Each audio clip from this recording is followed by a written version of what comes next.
मैं कहना चाहता हूं, क्यों झूठे ख्यालों में दिन रात करें, जो बनाते हैं हवा में बातों के महल, आओ उनसे कुछ जमीनी बात करें।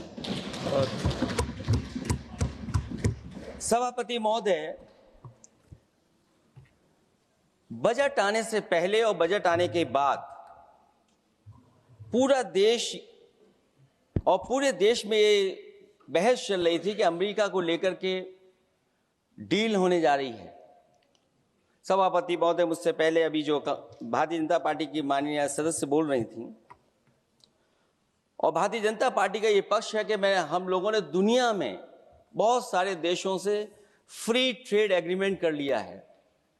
सभापति महोदय, मैं भारतीय जनता पार्टी की सरकार से जानना चाहूंगा, अभी कितने देश और बचे हैं जिससे आप फ्री ट्रेड एग्रीमेंट नहीं कर पाए हैं?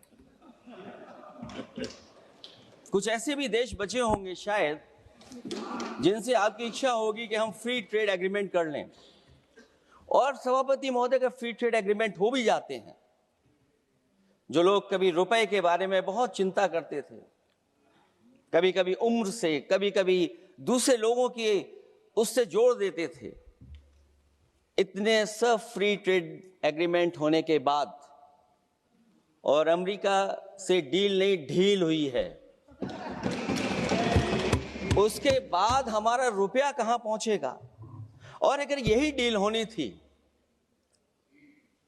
तो 11 महीने इंतजार क्यों कराया?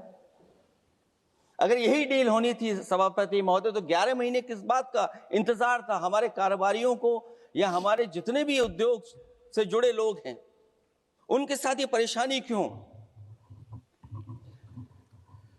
बजट पर सबसे पहला सवाल यही है कि डील पहले बनी है बजट।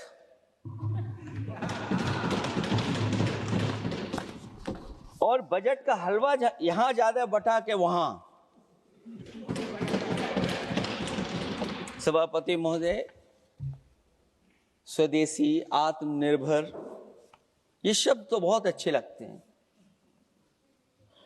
लेकिन जब डील हो गई है तो क्या इस बजट को लाने से पहले आत्मनिर्भरता और स्वदेशी को अपने अपने शब्दकोश से हटा दिया है, या इसको उल्टे अर्थ में विलोम शब्दकोश में डाल दिया है? और ये डील नहीं है जो हम आप सब समझ पा रहे हैं, शायद सत्ता पक्ष के लोग ये नहीं समझ पा रहे होंगे, लेकिन पूरा देश समझ रहा है कि हमने अपना बाजार एक बार और खोल दिया है। $500 बिलियन का व्यापार एक तरफा, हमारे आत्मनिर्भरता कहां जाएगी? स्वदेशी नारा हमारा कहां जाएगा? हमारे देश की जनता भाजपा से कह रही है कि जहां तक हमें मालूम है डील एक तरफा नहीं होती है। क्या ये बनी वहां पहुंची यहां जहां जैसे कोई एक पक्षी मान रहा हो? जनता भाजपा से यह भी जानना चाहती है कि 0 बड़ा के 18।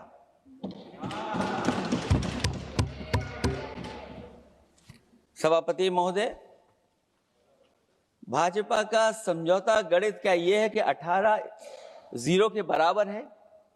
क्या 18 हमारा 0 के बराबर है? देश के किसानों, दुकानों, उद्योगों को बचाने के लिए खोखले शब्दों के अलावा भाजपा के पास कोई और सुरक्षा कवच या संरक्षण योजना है कि नहीं है? इसलिए मैं सभापति महोदय कहना चाहता हूं, ये बजट दिशाहीन है। इस बजट में कोई विजन नहीं है कि 2047 तक हमारा देश विकसित भारत बन जाएगा। और हम जैसे लोगों को, समाजवादियों को तो सरकार से पहले ही उम्मीद नहीं थी, और जिस सरकार से उम्मीद ना हो उसकी बजट से क्या उम्मीद होगी? इस बजट में पीडीए के लिए कुछ भी नहीं है। कोई योजना दलित, पिछड़ा, महिला, गरीब, अल्पसंख्यक या नवयुवक के विकास के लिए नहीं लाई गई है। ऐसा लग रहा है कि सरकार ने इनके बारे में सोचना ही छोड़ दिया है। और अगर जीडीपी हमारी 7% है और नॉमिनल जीडीपी की ग्रोथ केवल 8% है, जो कि लगभग 12% होनी चाहिए थी, इसके कारण लोगों के हाथ में कम पैसा है और कारण यह भी लगता है कि हमारा प्राइवेट इन्वेस्टमेंट नहीं आ पा रहा।